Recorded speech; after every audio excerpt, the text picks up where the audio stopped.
In today's video, I'm excited to have my good friend and renowned bespoke shirt maker Wil Whiting in the office to discuss with us some of his incredibly creative and interesting casual models. I'm Kirby Allison, and I love helping the well-dressed acquire and care for their wardrobes. Join me as we explore the world of quality, craftsmanship, and tradition. So Wil, anyway, it's great to have you back here in the office, and you know, the casual button-down shirts that you've made for me, I couldn't be any happier with them. I think I've had them for, 3 or 4 months now, and we've delivered the full lot of 4 that was a part of that first order, and I have to say, you just totally nailed every single one of those out of the park. Okay, how's the linen fabric been in this weather here in Dallas? Well, you know, the linen's been great. So we did 2 linens, and we did 2 of the cotton flannels, and you know, it's February right now, and I think one of the surprising things to me about the cotton flannels, because they're very kind of seasonally appropriate right now, is just how warm they are. Yeah. I mean, you know, they almost wear like cashmere. I mean, they have the hand of cashmere, and they are exceptionally warm. Well, I love them. Today I'm wearing a cashmerello. That's a little bit of cashmere combined with cotton, but what you had was 100% cotton flannel. It's a little bit heavier than what I'm wearing now, okay, but very Maybe that's comfortable. why it's warmer, or so warm. Yeah, and it's a really comfortable shirt to wear, whether you have some wool or cashmere knitwear over the top, or worn on its own, or a vest under, like me today. Yeah. It's a little bit chillier here, but really comfortable fabric. Yeah. Well, I think that the button-down shirts were a really interesting kind of step forward for me, just in terms of my bespoke evolution. And it's been a topic that we've been talking about a lot here on the channel, which is, I feel like most people, at least for me, you know, have approached developing their wardrobe and going bespoke with the formal wear. Yep. And then you want to begin kind of expanding into some of the more casual aspects of your wardrobe. And so the button-down shirt was that kind of first step for me in really broadening, you know, the bespoke coverage in my closet, if you will.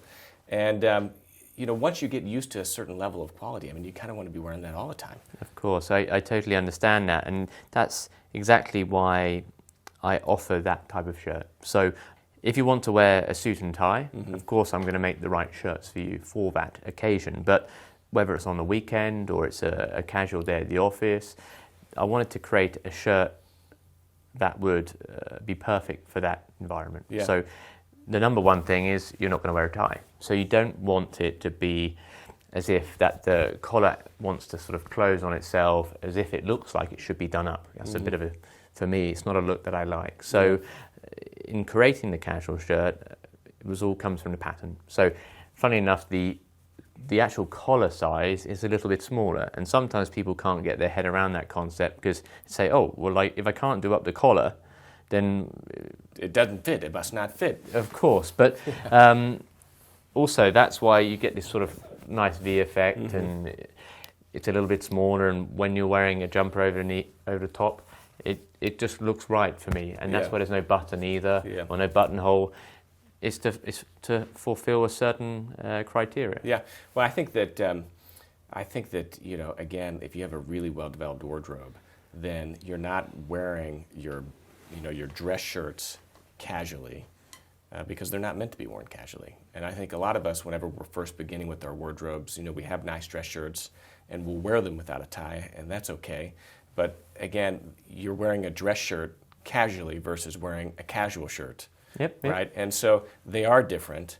And you know, one of the things that I really appreciate about kind of your approach towards bespoke shirting is, you know, you've really broadened your repertoire, if you will. I mean, especially looking at your Instagram page where you showcase a lot of this work, you can see that, yes, you do exceptional bespoke dress shirts, but you'd probably become bored if all you did were, you know, collared dress shirts, right? Of course. And so you've really got a broad repertoire of these other models that you've experimented with and applied that same level of kind of design focus to them as you have what you began with, which were dress shirts. Yeah, so the plan was to do shirts and do them properly.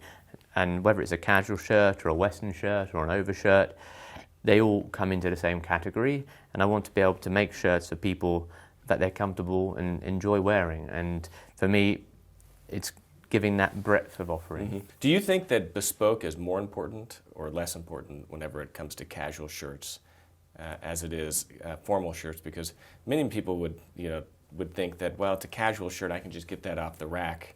So is it really necessary? Kind of, Yeah, not that any of this is really necessary, but like, is there real value there in terms of, having that bespoke design process applied to casual wear?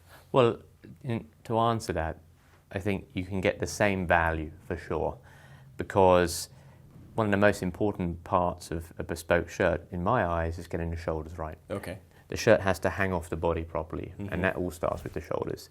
If you want to have, a more fitted shirt, we can get it a little bit closer to the body, or more relaxed. It can be a little bit larger, but that's the most important part. So, no matter what shirts you're having, for me, if you're going to have bespoke, continue to have it that way. Absolutely. And if you're going to have the casual shirts, there's a huge amount of fabric available to you. You may not choose to have that in a shirt you're going to wear with a tie. You can wear this cashmerella with a tie, of course, maybe with a knitted tie, but I think it works perfectly for being more casual. And even myself, as you see here, I'm wearing it outside of the trousers. Some people don't like that, but that's, for me, what I enjoy about this type of shirt that I'm wearing. Yeah. Well, I think that, you talk about fabric, and I think that, like a lot of people like myself primarily are wearing white dress shirts. Yep. I think once you go outside of your dress shirts into some of the more casual pieces, really you are able to leverage a lot of the characteristics of bespoke to its fullest kind of capacity, and that's, the access to just a limitless amount of fabrics and then design styles and, your dress shirts, might all have the same color or be kind of all very similar. But once you get into casual wear, you can start having fun with the way that the sleeves are set in, or the way that the collar is buttoned down, or the way that the collar opens up, or the length of the tails. It seems like, at that point, whereas a dress shirt, you may be kind of like me, straight and narrow, but once you go to casual wear, it's like the world's your oyster in terms of possibilities. Well, that's how my concept works. I've got quite a lot of clients where I make them shirts to be worn with a tie, some without, beach shirts, anything that will be useful in their lifestyle, whether it's going to work, going on holiday. And actually that comes into what my offering is about. It's about making shirts of people that they can wear in every part of their life. And there's a lot of design involved. I like to work with the client to design any aspect of the shirt that they like, and whether that's the collar or the body style or so forth. And I think that's probably what we're going to come into a little bit more today. And that is the bespoke process, I suppose, which is the client really having the opportunity and the ability to change anything about their shirt. And that's the difference between made to measure and bespoke. And even within bespoke, which is a continuum in and of itself, there's some bespoke shirt makers that really wouldn't even fool around or even entertain some of the customizations that you really thrive with. Well, I've got quite a few shirts with me today, and it'd be good to work through with you some of those. Yeah. So the shirt that I'm showing you is a Western shirt. It's not an overshirt, because I do a Western overshirt as well. This is a Western shirt to be worn by this client who's tucked in the trousers. He just wants something a bit different than something he's going to wear for a tie. So, see, in this instance, some of the details are, and this is unpressed. Well, it's beautiful. It's a beautiful. What's the fabric? It's a lightweight corduroy. So again, quite casual. It's got the sawtooth pockets. If we take the same design, so it sort of the straight lines, I've done the same to the arcuate here. Sometimes on the Western shirt that can be a little bit more refined, and I've tried to apply that through the same shirt. So it's the same with the yoke, straight here, a little bit of curvature, again in that sort of sawtooth style. We've got, of course, the pearl snaps, the double parallel stitching. So, for example, here that's at 1 mil and 7 mil. 7 mil is a quarter of an inch. So, I think that's details that you see a little bit more robust as well. And it's the same double stitching on the pocket all the way through. And so, of course, part of what a client is getting with this is fit. And I think it's an interesting point that you brought out about how really the shirt, a bespoke shirt, really the crux of the pattern is sitting on the shoulders. Because a lot of people, myself included, would really think that the fit is through the chest. But what you're saying is that, in fact, the shoulders is, the most important part of the bespoke pattern. Everything else hangs from that. You can loosen or kind of tighten, the chest based off of what your preferences are, but that's just scaling, right? Yeah, of course. Of course, the armhole comes a lot to play in the shirt. It needs to be at the right height, and every client is different. It doesn't matter how big or small they are, or tall or short. You need to get that part right, but the shoulders in there. So the armhole determines the size, and then the chest, waist, hips is a part that if you want a relaxed fit, you'll make that larger. Yes, and that's client preference at that point. Of course. But you just get the same precision of fit in the shoulders, regardless of whether or not it was a dress shirt or a casual shirt. Yes, of course. And I think that's also the important part of the offering that I've got here is certain clients that have come to me in the past and said, oh, I love a Western shirt, or I see them wearing one, and I could see that they'd picked it up somewhere ready to wear, and it was a lovely piece. But if they've got shoulders that don't fit that shirt, but they're wearing bespoke dress shirts, then they want to be able to apply the same fit to the style that they want, and that's... Yeah. So what are some other differences, between, a bespoke model like this versus, say, a similar shirt that you would buy off the rack? I mean, of course, fit is totally different, but... Well, one part is, I've got an example here actually. It's a ready-to-wear Western shirt. All shirts have a yoke, and that's made up of two pieces. This is a ready-to-wear shirt, and this just has a piece of fabric laid on top of the back piece. So if we were to take this off, we'd see another yoke, that you would need, that all shirts need. Yeah. So you can see here that actually this is all just one piece. Okay. So you can see the stitching when the stitching outer piece is sewn onto the back. So as you can see here, this is just one piece, and typically there's two pieces for a yoke in a shirt. And what that means is you can't adjust it for someone's shoulders so easily as you can with a typical dress shirt. So with mine, from the back it looks the same, just a different style. Yeah. But if we open it up and look on the inside, great hangers, by the way. Yeah, thank you. It's the same. So it's still the two pieces like any other dress shirt, and therefore you can create the shape that's required to make it look clean through the back. Yeah. Is this double face where it's two pieces of Yes, two fabric? pieces, yeah. And that's quite a challenging part to do when you're sewing it together. So again, how Bespoke works is to get that really high quality finish, it requires someone who's very well trained on the sewing machine, because if you're making a collar, say, style that's different on every shirt, that could be quite challenging, the way of putting it together, you getting can't the just right fall shape. into like a rhythm and a routine. And the stitch density here, the single needle stitch density it's like insane. I mean, what is this, right? I mean, it's like you can't even see.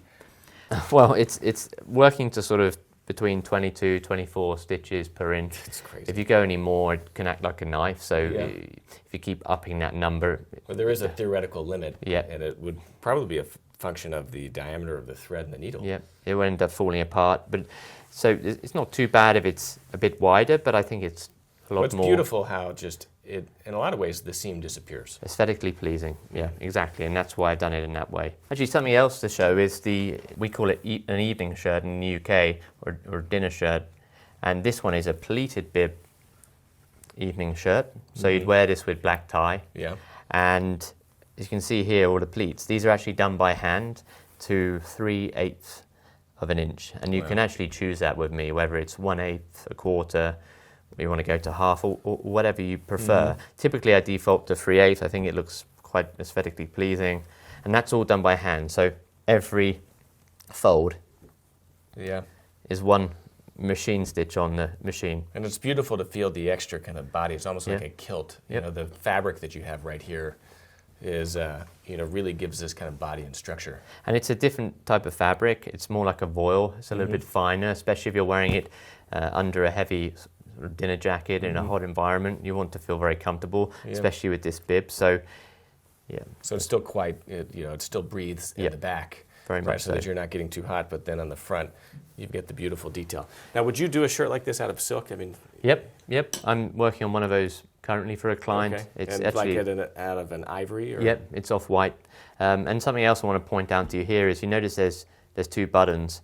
As you can see here, there aren't any buttons, and that's because it's ready for the studs. The studs. And the buttonholes are smaller to ensure that the studs don't That fall don't out. come Yeah. So, that's another thing with the client. How many studs are you wearing? Yep. And then you can cut accordingly. Typically 2 or 3, and then we can change the distance between the studs. Yeah. Occasionally, one client may just want 1 stud to make a certain impression. It doesn't always have to be a pleated bib. It can be a Marcella bib, Yeah. or sometimes a little bit more current is no bib at all. Yeah. And a fly front, so you hide all the buttons. Yeah, I've got a shirt that just has a solid bib. Yeah. So it's still 2 pieces of fabric to Okay. give it a little bit of body. But if anything, I'd say after having worn that shirt quite often, it does lack the body that you get through a properly bibbed, front or properly pleated kind of front shirt. So what other kind of casual models? I know that it's at least viewing the Instagram. How much of your work is just dress shirts, and how much of it is really kind of branching out into these more creative models? Well, typically how I start with a new client is we do shirts to be worn with or without a tie, and there's always a minimum order of 4 on the first order. Once we've gone through that and I've got the fit bang on, I'm really happy, we can then start to work on other styles. Kind of broadening out. So some of those can be, as we discussed now, is the Western shirts, safari shirts. Something that's quite popular at the moment is the pop-over shirts. Okay. And that can be made also from a jersey fabric. It's very comfortable. It's jersey. So then where the placket would kind of go down halfway. Yep. And there's natural stretch in so jersey. like a Friday polo or something like that. Something like that, yeah. The pop-over, typically, the reason the placket was very low was it would be made out of a non-stretch fabric, which is your shirt fabric. So it would need to be bigger in the body as well to get it over the head. Whereas with the jersey fabric, you can afford to go sometimes a little bit higher up on the placket because there's a stretch to get it on. But that's very, very popular at the moment. I think that's with that sort of casual movement. It's still got a proper collar on it, so it looks smart underneath tailoring. Yeah. Actually, right, but still a little bit on the dressy side. Right, I've just remembered I've got some samples of fabric here. This happens to be Loro Piana. There's other makers of jersey fabric. Wow. But as you can see, this almost looks like a dress shirting, with the fine kind of stripe in it. But it's, as you can see here, there's a lot of stretch in it, so it's very, very challenging to sew because you've got a lot of movement going on. That's great. What about collars? I know that you play around a lot with collars, and that's another thing. Not all bespoke makers really will experiment as much as others with their collars. Charvet kind of has their Charvet collar, and they'll do a custom collar for you, but it's really, it's kind of outside of the normal kind of range of how they do their work. What's an example, with some of your clients of how they've modified collars to kind of fit, their look or their aesthetic or their lifestyle? Well, the most important thing was to be able to give someone a collar that I thought was right for them, also that they really wanted. So when I tend to talk to a client, I'll say, what do you like? And I tend to base it on 4 type of models. We just say a classical collar, spread, cutaway or button down. Just want to try and make it easy. Okay, what's classic? Slightly more pointed. Obviously a cutaway is very much like this. So once they've sort of said what they're after, and I'll mention, this is what I think might work for you, I will then cut a pattern myself, specifically with certain measurements I've taken to fit your neck size, the body type. You've got very broad or narrow shoulders. I want to make sure it looks natural on you. And then at the first trial fitting, there'll be a mock-up of that collar to try on. Yeah. And we work from there. And that way, the client can have any collar style that they would like, and it makes it really interesting because you never not just the spread though, but the height is another thing that I've seen you play a lot with. Yeah, of course, the depth at the back and the side and the front, and for a lot of people, we're all very different. Someone may have need quite a lot of height on the front, but not on the back, or vice versa, or sometimes it's just more consistent, and that's what we can work on together. And until someone may never know that. but they want to show maybe 1/2 inch at the back of the collar between the jacket. Yeah. And those are the things I'll pick up on, which they may not initially until they become more aware of what they're wearing. Yeah. Let's get it here. So yeah, this is a casual collar, and this is to be worn. And this, what fabric is this? This is cashmerello, okay. Swiss. So another Swiss flannel. cotton. It's a beautiful kind of off-white. So we can see here, this is the point length. That's quite long, but the whole point in this collar is to be worn under a jacket. The client's never going to take the jacket off worn with this. But also without a tie.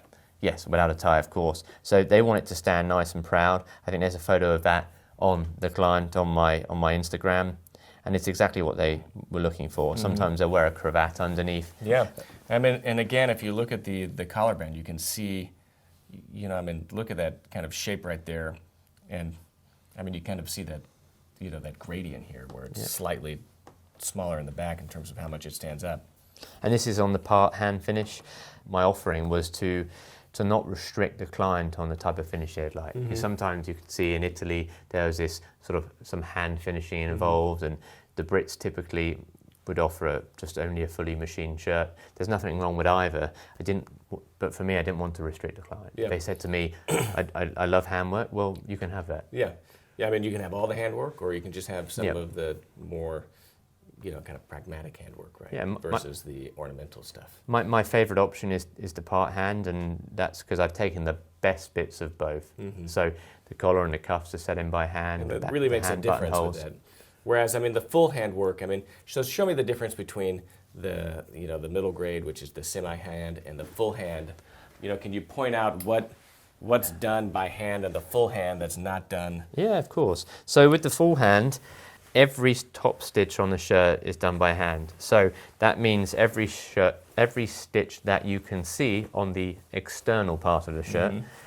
See, the collar is set in by hand, so it's done all from behind, so it looks invisible. So there's no stitching here at all. And on a semi, you would see. Yeah, it'd be the same on the part hand. It's only on the machine. Yeah. Which is here, which is also extremely neat. Yeah, I mean, it's very neat, but then you can see here that you just don't see anything. And what I like about that, seeing it here, is that it elongates the kind of the visual profile of the collar. Yeah. So again, on this one, you can even see that the edge stitching and here are the collarbones stitching also done by hand. There's the little pick stitches. So it's a little bit more prominent kind of on the pick stitching here. And is that, that would be kind of a design feature that a client would either like or not like? Yeah, some people love it. They might have it only 1 mil, and even on plain white shirts, it's very visible. And it's just a nice little detail there. Yeah. The rest of the shirt would be all the side seams, even the gusset, which is at the bottom of the tail, just gives a little bit of extra strength there. Yeah. And even the bottom. Yeah, the tail. What would you call this at the bottom here? The tail of the shirt. Tail. Yep, so similar to. Wow, all by hand. That's amazing. And so how much time goes into, doing this? It's about 40 hours of work. Even here's a functional bar tack. As you see on a lot of workman wear shirts, is you see this tack, and you see this either done by machine or by hand. It always needs to make sure it's sewn through, because the whole point in it is an extra level of reinforcement. So this you can see that it's sewn all the way through. Sometimes you can see they're just put on there for show, and that's just for that's no function. No function. Whereas for me, function is key. Yeah, that's I think the fun of it is doing it not for ornamentation, but retaining some of the pragmatic kind of origination of it. So I mean, I'm really happy with the the 4 shirts you've done so far. And so I want to continue to kind of explore this idea of kind of expanding that, kind of those elements of bespoke into my casual wardrobe. So, what I'm thinking is, I've got my 10-year wedding anniversary coming up. My wife and I are going to Mystique. Congratulations. Yeah, thank you. And so, I really enjoy the linen shirts that you've done. You did 2 of them. And so I think I'd like to get 1 or 2 more linen shirts that I could take with me on this trip, as I'm kind of thinking forward to that. But I think it would also be fun, to take a look at, one of the Western shirts. Maybe not a Western shirt, but maybe a Western overshirt that I could wear, over something. Of course. And then I don't know, what else, like where else would you kind of suggest? Well, you've had linen before. I think it might be interesting to look at a cotton linen. Okay. So I'll grab some books out for that. We did look at doing a voile. The voile shirt would be brilliant for a hot climate that's very humid. Okay. Because it doesn't soak up lots of moisture. Mm-hmm. So I would like to make those recommendations to you. And well, I love the linen because that's something, I like the kind of the hand of linen. Okay. And I find it's a little bit of still a hardy fabric, right? Still quite strong. So let's look at that. I'd love to see the linen cotton. Here, so here I just want to show you a few extra linen fabrics at this side, so we'll close that up. So what do you get with the addition of cotton into the linen blend? Sometimes a little bit more structure. Okay. I think that they keep their shape a little bit more. Sometimes linen can also be quite heavy. Yeah. And having a little bit of cotton involved helps lighten the shirt up. Yeah. I mean, I was looking at these and, I thought that looked beautiful. I mean, I prefer the blues, but are those the same? No, this is a white and that's a cream. That's interesting. I suppose my question to you is, what will you wear them with? Do you want to be able to wear it with a jacket, or is it? This would probably be worn without a jacket. Okay. Right. Which I love the button down for that reason. I probably would still tuck it in, even if I was wearing it with shorts. I probably would still tuck it in. But I think it would be fun to look at, I don't know, maybe a check, something like this. I mean, this first one's nice. And it's a little bit of a rougher. Is it a rougher linen? I mean, or a larger linen yarn? No, this is pretty much similar to what you've got before. Okay. But it looks more open. Yeah, slightly more transparent. And that's the weave. Yes, of Now course. It's woven at a lower density. So also there's some options here in terms of checks, which might take your fancy a little bit more. Yeah. Some of them are finished differently, so ones that you had were samphorized. They do a washed option. Okay. It can be even softer to feel. Mm-hmm. I found personally that it tends to lose a little bit of shape, but it still fits right. It looks a lot more relaxed. Yeah. And that's here in this bunch. So you can see, if I get you to feel, you feel this. Yeah, that one compared to this. So this is softer, and this is a little bit of a rougher hand. So personally, I prefer this, but you may much prefer the crisper feel. Yeah. I mean, I like the crisp feel, and this will it soften up over time as you launder it? Softens up, but from experience, like it never gets like this. Yeah. I mean, it's kind of two different applications. I mean, that first Spence Bryson linen shirt is something that I'd wear with a jacket, slightly kind of dressier and in-town linen. And then I think that I look at this as something that's like a little bit more of a kind of casual, properly casual with shorts or kind of summer linen. Okay. So why don't we just keep that one to the side? I want to show you some of the cotton linens that we were discussing, because you might also like this style too. Yeah, and this is even more of kind of a dressier kind of linen. Yeah. Right? I mean, this is closer to a dress shirting than it is to kind of a casual linen like this. Yep.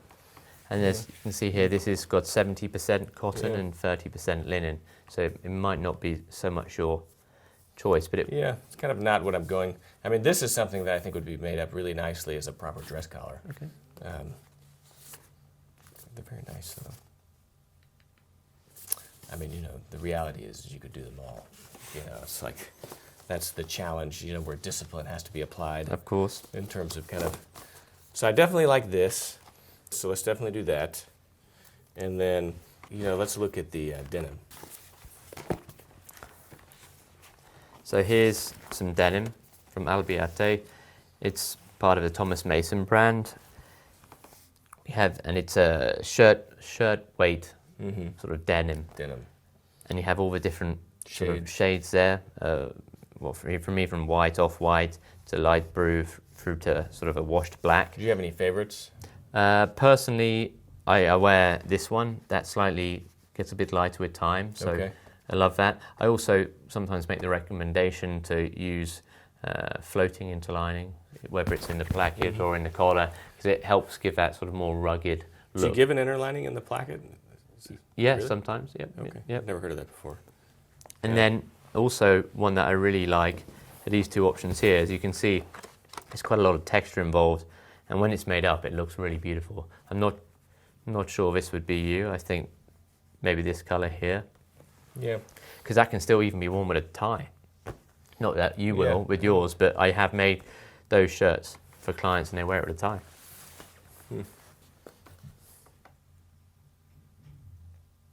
Yeah, those are really close.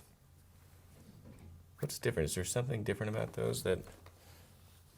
Is it just the shade? This has a little bit more white in it? Yep. And there's this effect through here. This is slightly more solid and clean. Mm. I'll probably go for this one. Yep. Okay. Yeah. Good choice. And this would be a button down, just kind of my standard Okay. model. Brilliant. So let's definitely do that. And then what do you think about the Western? Do I jump off the cliff and take the dive into something that is really outside, kind of my current... I mean, it would be a completely new piece in my wardrobe. Western shirt or overshirt? I think the overshirt, really. Okay. I don't really see myself wearing a Western shirt, but I think the overshirt, you still get kind of some of that same effect, but... Typically, a lot of clients would wear it with a pair of jeans. Yeah. They'd maybe have a t-shirt underneath. Sometimes you could even wear more of a casual shirt underneath or a sweater. I will grab some fabrics for you to have a look at. Funny enough, Loro Piana do a nice cotton denim. It's just a little bit more luxurious, but it's a heavier weight fabric, perfect as an overshirt. A little bit softer than, I guess, 100% denim. Yep. And I've also got some washed denims too, similar to what you've just seen, but heavier weight. Okay. Yeah, let's look at those. I'm a big fan of this fabric because there's a lot of different shades, but sometimes you get that really nice underside. Yeah. So you've got the blue and the white. I mean, this one immediately kind of jumps out right here, a little bit more. Well, that's quite... Actually, I think I've got that here.